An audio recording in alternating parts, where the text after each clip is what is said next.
है, मुझे विश्वास था मैं कर लूंगी, लेकिन बहुत आलोचना हुई। तो पहली चीज, नया करने के लिए डरना नहीं है। यदि आपके अंदर इतना कन्विक्शन है कि आप 15-20 साल झेल सकते हो आलोचना, तब यहां बैठा हो पाओगे कलाकार को। कोई कलाकार, मैं जानती हूं, मैं कह रही हूं, बोलेगा नहीं, उसने अपने जीवन में, मतलब मैं एक बात आज कह सकती हूं, वो भी फीमेल आर्टिस्ट,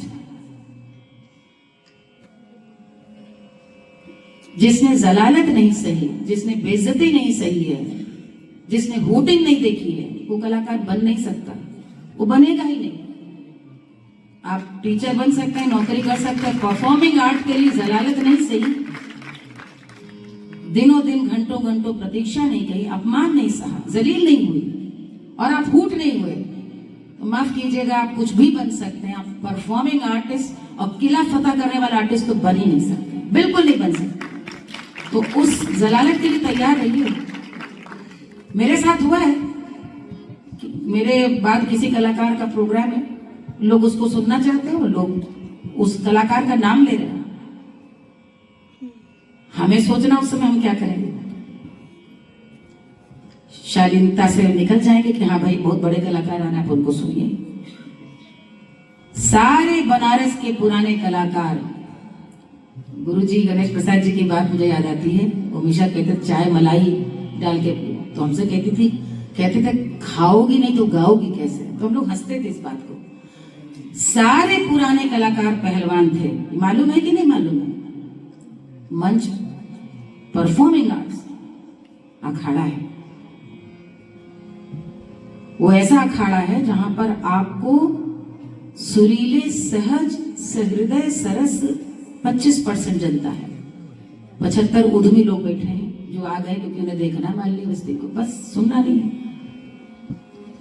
आपको उन 25% को आनंद देना है, संतुष्ट करना है और उन्हें संभालना है। कैसे होगा, कैसे होगा? और गाना गाना है, भाषण नहीं देना जैसे भी दे रहे, गाना गाना है। कोई भी परफॉर्मिंग आर्टिस्ट अपने संघर्ष की कथा में सब कुछ बताता है, ये नहीं बताता कि वो कितना जलील हुआ। और महिलाएं, तुम्हें क्या जरूरत है? अब तो शादी हो गई, अब तो बच्चा हो गया, 4 प्रोग्राम हो गए, अरे अब तो नाम भी हो गया, अब तो तुम सारे कामों में भी चली गई, अब क्या करना है? ये अब क्या करना है? अब तो मैं तो दादी नानी बन गई, अब क्या करना है? हमारे गुरुजी अप्पा जी 89 में जब गई हैं, हाथ में 5 कार्यक्रम लेकर गई।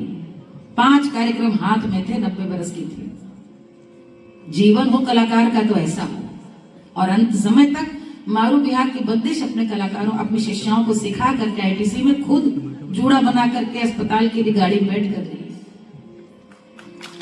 ऐसे परफॉर्मिंग आर्टिस्ट हो तो ऐसा कि वे जब गाती थी मंच पे तो हमको, सुनंदा को देख के कहते थे इन लोगों को देखो, अभी हम तान ले रहे हैं, कह नहीं पाएंगे हमारी, चैलेंज देती थी। जीवन हो कलाकार का तो ऐसा हो कि ऐसा गाया, ऐसा साधा कि वो मन शरीर सब एक हो गया। योग से गई है तो परफॉर्म शो हाथ में लेकर के गई। कलाकार कार्यक्रम के लिए तरसता है, लेकिन आप कभी उनकी कहानियां पूछिए। सिर्फ एक ही उदाहरण दे रही हूं।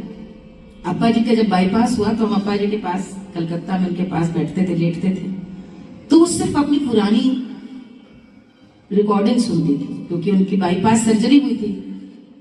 तो वो कहे मुन्नी दीदी से, ए मुन्नी, हम सोचे थे कि गावे बंद कर दे, अब गा ना पे वैसा गा नहीं पाऊंगी, वैसा नहीं गा पाऊंगी तो गाऊंगी नहीं। 75 वर्ष की थी, बाईपास हुई थी, 78 की थी। उनको 78 वर्ष में चिंता थी कि वो वैसा गा सकेगी कि नहीं, और इसलिए रियाज चल रहा था उनका कि वो गा तो नहीं सकती थी, अपना सुन रही थी कि 5वां काला से वो बाबुल मोरा नैहर मैंने गाया, देखो मुन्नी अब हम 4 को चौथे काले पे आ गए। जवानी में हमने 5वें काले से गाया, कैसा हा कैसा सा लग रहा है। खुद ही कह रही हूँ, अपना सुन के, क्योंकि इस जीवन में अपना सुनने का अवसर नहीं मिला था उन्हें। तो मैं उनके बगल में लेटी रहती थी, तो मैं उनसे कहती थी कि अप्पा जी कैसा कैसा कष्ट, क्योंकि ये पूछने की बात। तो उन्होंने हमसे कहा कि मालिनी कैसे कैसे कष्ट, हम लोग कार्यक्रम देने जाते थे, सारे संगतकार पुरुष आज भी है, वो नहीं बदला।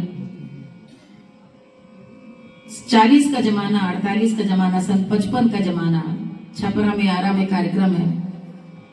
बोली 14-14, 12-12 घंटे की यात्रा में हम लोग शर्म के मारे ये नहीं बोल पाते थे कि हमको लघु शंका के लिए कहीं जाना है। बोलते ही नहीं थे, इतना आत्मनियंत्रण आ गया था। और वहां पहुंचने पता चल रहा खटिया पे आयोजक बैठे कि अरे चिट्ठी तार नहीं मिलल का, प्रोग्राम तो कैंसिल हो गए। न फोन का जमाना न कुछ। फिर एक दिन वहीं पर रुके और फिर उसके बाद वापस लौट के आए। ये जीवन स्त्रियों का, आप सोचिए, और उन लोगों ने रास्ता आज बताया, दिखाया, जो हम लोग उस रास्ते पे चल रहे हैं।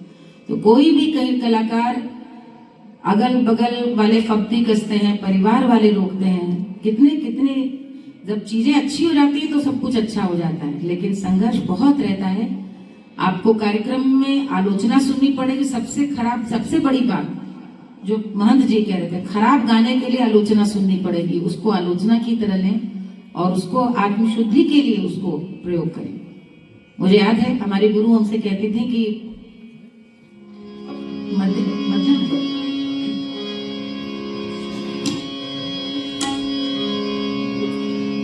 मध्यम में मिला है तो इसी में उदाहरण दे दूं, आधा ले लीजिए।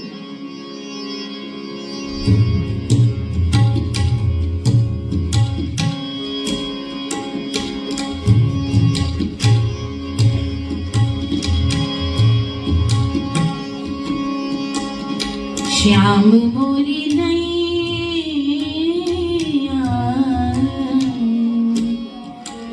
कैसे लगे पार, जिन चोटी में ठुमरी थी,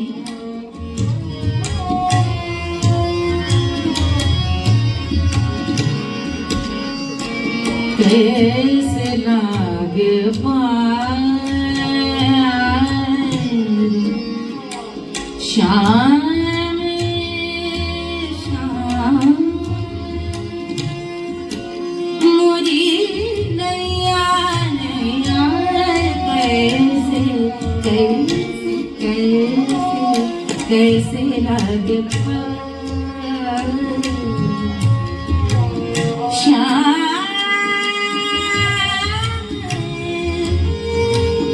श्याम कैसे कैसे लगे पार, श्याम कैसे लगे पार। जब हम लोग सीखते थे तो वो हमसे हमेशा कहे कि तुम्हारी आवाज इतनी बुलंद और बोल्ड है कि श्याम, तो बोलते ये हम तरसते कि हमारी बाकी शिष्याएं भी ऐसा जोर से कहें, लेकिन ये ठुमरी है। श्याम श्याम श्याम श्याम, बुलंद आवाज को मुलायम भी बनाना है। श्याम को पुकार नहीं हो, प्यार से किसी को भी पुकारो तो खींचा चला आएगा, दहाड़ के पुकारो तो कौन आएगा। गुरु की सीख थी, मैंने इसको अपनाया, अपने संगीत में अपनाया, अपनाने से इजाफा हुआ। You should be open-minded and very open for any kind of criticism. आलोचना को यदि आप एक सीख के रूप में ले रहे हैं तो आपको बड़ा कलाकार बनने से कोई नहीं रोक सकता। गहरी नदियाँ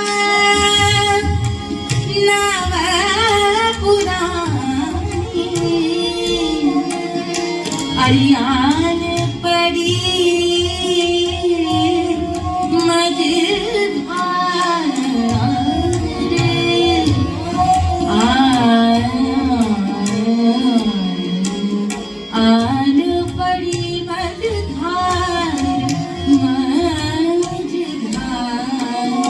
कैसे लगे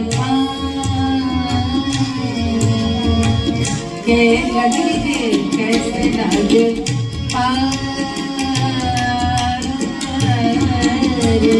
कैसे लगे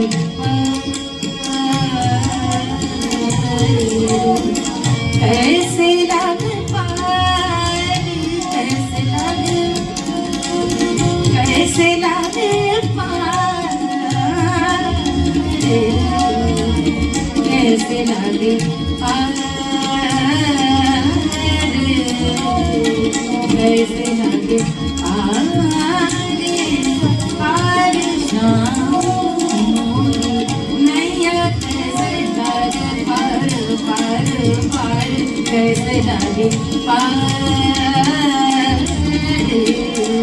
कैसे लगे पार, कैसे लगे पार, कैसे लगे पार,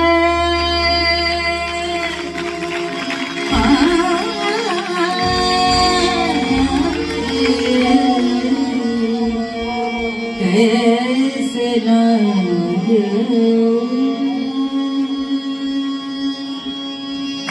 विनय का भाव नहीं निकालना।